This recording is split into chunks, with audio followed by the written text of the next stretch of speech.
खुशामदीद अहम खबरों के साथ मैं हूं सादिया सैमसन और मैं हूं मोनिस रजा। हेडलाइंस आपने मुलाहिजा की। आगाज करेंगे। सदर मुमलिकत के पार्लियामेंट से मुश्तरका इजलास से खिताब के मौके पर हुकूमत सहाफ़ियों के एहतजाज से खौफजदा है। सहाफ़ियों के एहतजाज से बचने के लिए कौमी असम्बली का प्रेस लाउंज और प्रेस गैलरी बंद कर दी गई। इसी पर बात करते हैं। मजीद भी पार्लियामेंट हाउस में सहाफ़ी को कैफेटेरिया तक महदूद कर दिया गया है। आयशा नाज हमारी नुमाइंदा हमारे साथ मौजूद होंगी।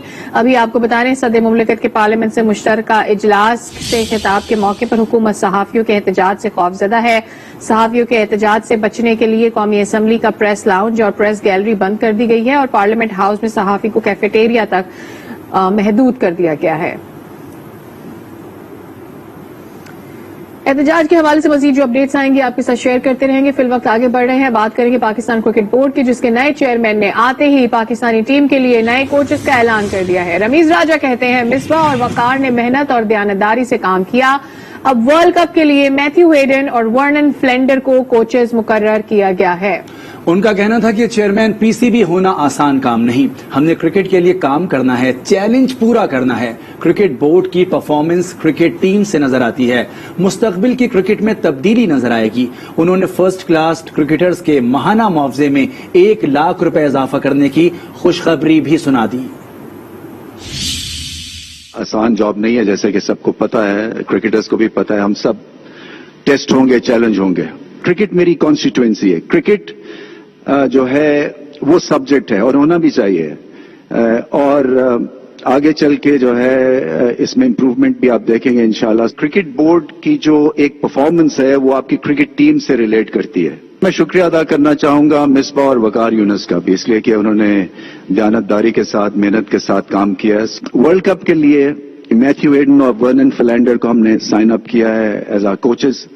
192 फर्स्ट क्लास प्लेयर्स हैं जो कि खेल रहे हैं क्रिकेट। सबका जो रिटेनरशिप है वो लाख लाख रुपया बढ़ा दिया है। इसी मामले पर बात करेंगे। हमें ज्वाइन किया है स्पोर्ट्स एडिटर इरशाद अली और तजियाकार सुहेब अलवी हमारे साथ मौजूद हैं। सुहेब अलवी साहब, सबसे पहले आपकी जानिब आएंगे। बताया कि वर्ल्ड कप से पहले टीम के लिए गैर मुल्की कोचेस की तकर्रुरी, कैसे देख रहे हैं आप इस तमाम सूरत हाल को? देखिए, मैथ्यू हेडन जहाँ तक मेरी नॉलेज है, शायद मैं गलत हो सकता हूँ, उन्होंने कभी कोचिंग की नहीं है। ये मेंटोर है और ये जहाँ तक मुझे याद है ब्रिलियंट बैट्समैन ओपनर थे। ये ऑस्ट्रेलियन क्रिकेट बोर्ड के बोर्ड ऑफ डायरेक्टर्स में आ चुके हैं, right. But I am not sure कि इन्होंने कभी भी किसी भी टीम की कोचिंग की है। तो ये फिर वही बात हो गई मिसबाह वाली कि हम कोच लेकर आ रहे हैं लेकिन उसने कभी किसी टीम की कोचिंग नहीं की है। If I am not wrong, I would like to apologise if I am wrong. अच्छा, दूसरा ये है कि फ्लैंडर का भी मुझे नहीं पता कि उन्होंने किसी कोचिंग की है। आई डोंट रिकॉल, बिकॉज अभी तो रिटायर्ड है वो 3-4 साल। तो ये एज अ मेंटोर तो आ सकते हैं, जैसे धोनी को लेकर आए हो इंडियंस जो है अपनी वर्ल्ड कप में, MS धोनी को साथ लेके जा रहे हैं एज मेंटोर, जबकि कोहली इतने हाई प्रोफाइल क्रिकेटर। अब मैथ्यू हेडन का आना, उनका कोई कोचिंग एक्सपीरियंस है नहीं है, इतने इम्पोर्टेंट टूर्नामेंट के लिए एक ही 3 हफ्ते के लिए उनको हायर किया है। लेट्स सी, क्योंकि देखिए आप अगर ऑस्ट्रेलिया का एग्जांपल लेकर आ रहे हैं कि वो ऑस्ट्रेलियन क्रिकेट की अप्रोच जानते हैं तो बहुत अच्छी बात है, लेकिन 3 हफ्ते में जहाँ 5-6 क्रूशियल मैचेस हैं, वो इन प्लेयरों में वो ऑस्ट्रेलियन स्पिरिट तो नहीं डाल सकेंगे। ठीक है, टाइम बहुत कम है, इतना स्पिरिट जो चाहिए वो डाल सकेंगे इस टाइम के अंदर या नहीं, that will always be a question जिस पर हम मजीद भी बात करेंगे। सुहेब, आपसे इरशाद आपकी जानिब आ जाते हैं। सुहेब ये कह रहे हैं कि ही कैन नॉट रिकॉल कि वर्नन फ्लेंडर जो कि अभी खुद ही रिटायर हुए हैं, उन्होंने कहीं पर कोचिंग की हो या इवन एज अ मेंटोर उन्होंने कोई बहुत ज्यादा काम किया हो। हाँ, मैथ्यू हेडन मेंटोर रहे हैं और ये हम सब जानते भी हैं। आपका क्या, what do you recall about Matthew Hayden as far as coaching is concerned and his experience? देखिए, मैथ्यू हेडन अपने दौर के बड़े ही जारहाना बल्लेबाज रहे, ओपनिंग बैट्समैन थे वो, और उनका कैरियर भी जो है 1994 से 2009 तक रहा। 103 टेस्ट में उन्होंने 8,625 रन स्कोर किए। टेस्ट क्रिकेट का हाईएस्ट स्कोर 380 जो है वो भी रिकॉर्ड हेडन के पास है। इसके अलावा 30 सेंचुरियां हैं उनकी। उसके अलावा वनडे में 161 वनडे खेले, उन्होंने 6,000 से ऊपर रन किए। 181 کا ٹاپ اسکور جو ہے وہ انہوں نے کیا. لیکن ارشاد ہم ایز اے کوچ انہیں کہاں دیکھتے ہیں؟ بیکاز آبویسلی بیٹسمین تو بے شک وہ بہت بڑے ہیں اور ان کی لیگیسی کی کوئی انکاری بھی نہیں کر رہا ہے.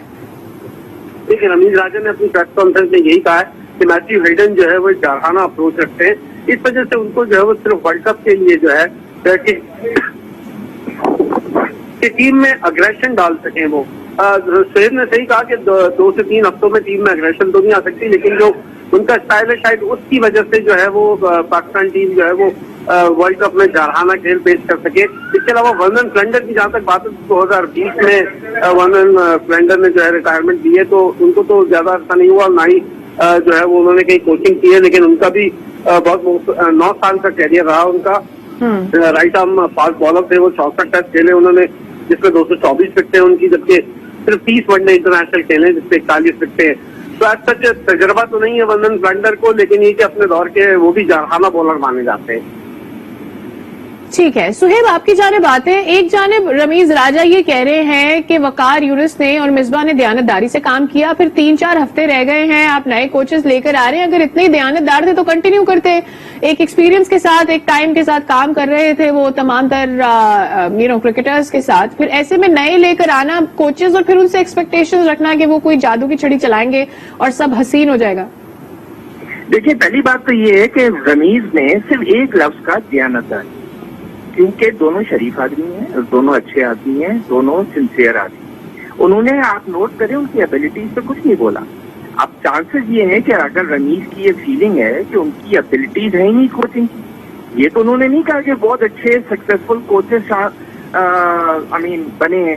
تو ایک تو انہوں نے ڈپلومیٹکلی یہ بتا دیا کہ جی تھینک یو ویری مچ, آپ بہت اچھے لوگ ہیں, لیکن now we have to move forward. دوسرا یہ ہے کہ دیکھیں مصباح نے جو رپورٹ آئی ہے انہوں نے خود ہٹائے نا بیچ میں, انہوں نے کہا مجھ سے پوچھا ہی نہیں کیا, میں ہٹ رہا ہوں. وقار سے سنا ہے کہ کہا گیا کہ پھر آپ بھی ہٹ جائیں تاکہ ایک نئی ٹیم آئے, تو اس لیے یہ نہیں کہ ان کو ہٹایا گیا ہے. Misbah wanted to leave because وہ سمجھ گئے تھے کہ ورلڈ کپ میں شاید اور وہ بے عزت ہو جائیں گے, تو یہ وجہ ہے. ادروائز آئی ڈونٹ تھنک کہ کوئی ایسی کانٹرڈکشن ہے رمیز نے جو بولا ہے اباؤٹ مصباح اینڈ وقار. بہت شکریہ سہیب الوی, سینئر کرکٹ اینالسٹ ہمارے ساتھ موجود تھے. ہمارے اسپورٹس ایڈیٹر ارشاد علی اپنے ڈیولپمنٹ جو اب تک کی ہے ہمارے ساتھ شیئر کرے تھے. آپ دونوں کا بہت شکریہ. سابق کپتان اور معروف کمنٹریٹر رمیز حسن راجا کو پاکستان کرکٹ بورڈ کا نیا چیئرمین منتخب کر دیا گیا. رمیز راجا بلا مقابلہ چیئرمین منتخب ہوئے.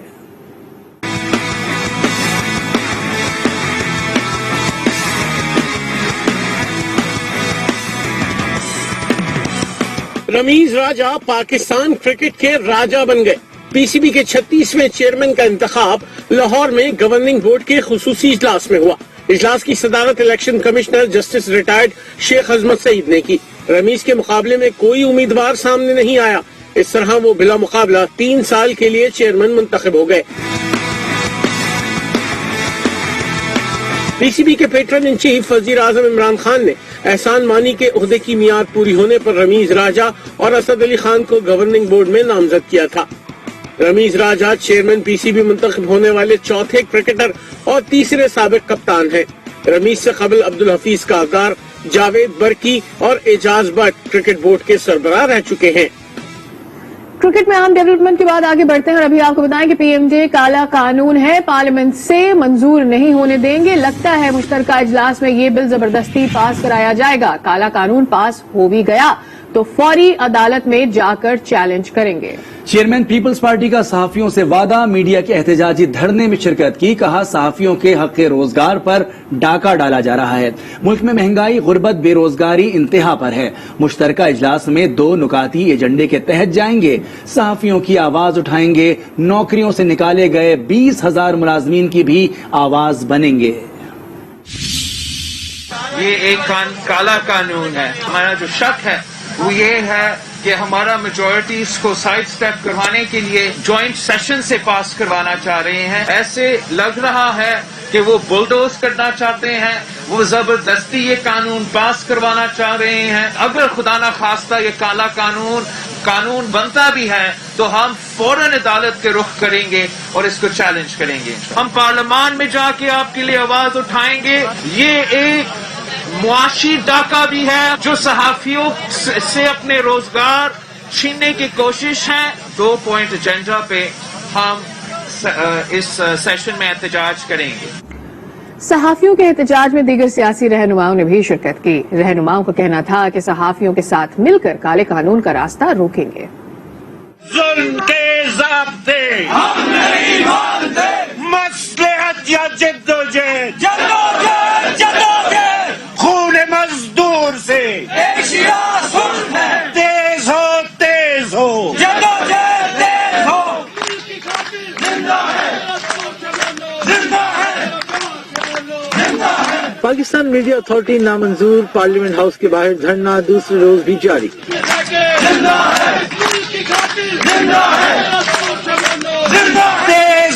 तेज हो, सियासी रहनुमाओं की सहाफी तंजीमों के एहतजाज में शिरकत। जुल्म के ज़ाब्ते हम नहीं मानते, जुल्म के ज़ाब्ते हम नहीं मानते। पीपल्स पार्टी के रहनुमा शेरी रहमान बोली, मुल्क में मिनी मार्शल लॉ का रास्ता बनाया जा रहा है। जब इस तरह का इज़हारी इज़हार का गला घोटा जाता है तो उसके सामने बड़े मज़मूम मकासद होते हैं। ये कोई छोटी बात नहीं है, ये रास्ता बनाया जा रहा है मिनी मार्शल लॉ का, ये रास्ता बनाया जा रहा है एक पार्टी रूल का।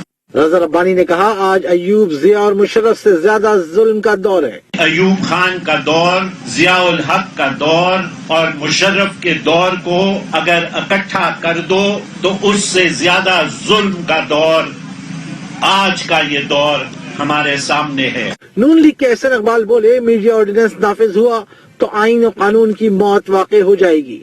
अगर ये साजिश और ये मीडिया कंट्रोल करने का ऑर्डिनेंस कामयाब होता है तो पाकिस्तान में आइन और जमहूरियत की मौत वाक़या हो जाएगी। इस मुल्क को किसी की जागीर नहीं बनने देंगे। मरियम औरंगजेब ने कहा, पीएमडीए को पार्लियामेंट से पास नहीं होने देंगे। पीएमडीए एक काला कानून है, ये पाकिस्तान में एक आमराना सोच जो इस वक्त वजीर आजम की कुर्सी पर मुसल्लत है, ये उसकी अक्कासी करता है। इसको पाकिस्तान मुस्लिम लीग नून, पाकिस्तान की अवाम मुस्तरद करते हैं और इसको पार्लियामेंट से पास होने नहीं दिया जाएगा। रहनुमाओं का कहना था कि सियासी जमातें सहाफियों के साथ मिलकर काले कानून का रास्ता रोकेंगी।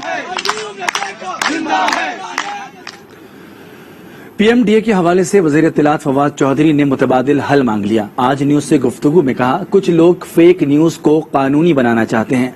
फेक न्यूज बड़ा मसला है जिसे काबू करना होगा। जो लोग एहतजाज कर रहे हैं उनसे गुजारिश है कि कोई मुतबादिल हल बता दें।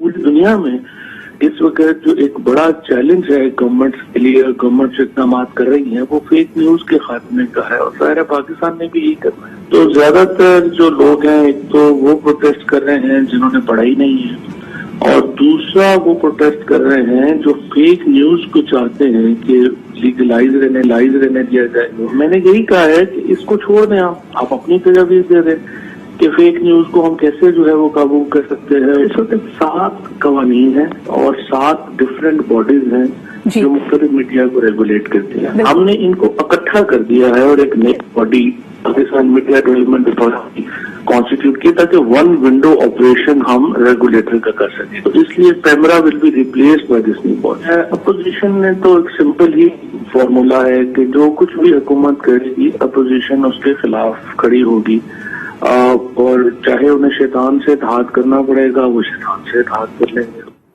खबरों का सिलसिला जारी है। बुलेटिन में यहाँ पे वक्त हो गया है ब्रेक का। आज के साथ